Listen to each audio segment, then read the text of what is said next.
Marguerite de Hongrie naît en 1242 dans un royaume marqué par la guerre et la peur. Cette année-là, la Hongrie est ravagée par les invasions mongoles.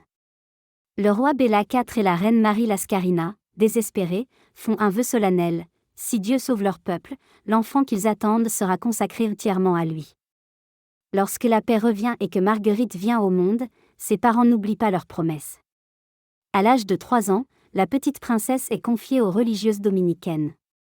Elle grandit loin des fastes de la cour, dans le silence du monastère, entourée de prières, de travail et de simplicité.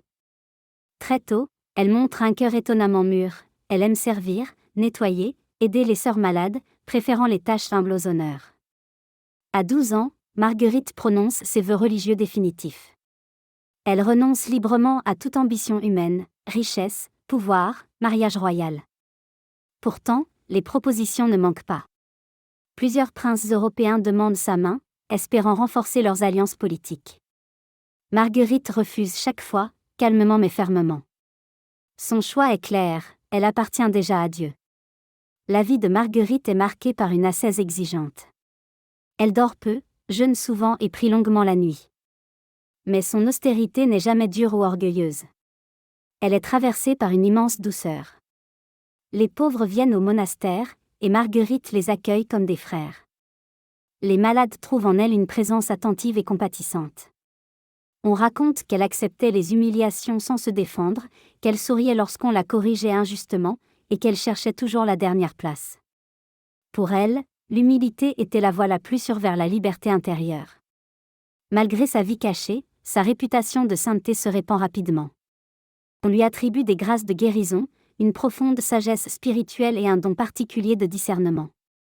Marguerite, cependant, fuit toute gloire. Elle répète souvent: « Je ne veux rien être, sinon ce que Dieu veut que je sois ». Sa santé, fragile depuis l'enfance, se détériore avec les années de pénitence. À seulement 28 ans, Marguerite tombe gravement malade.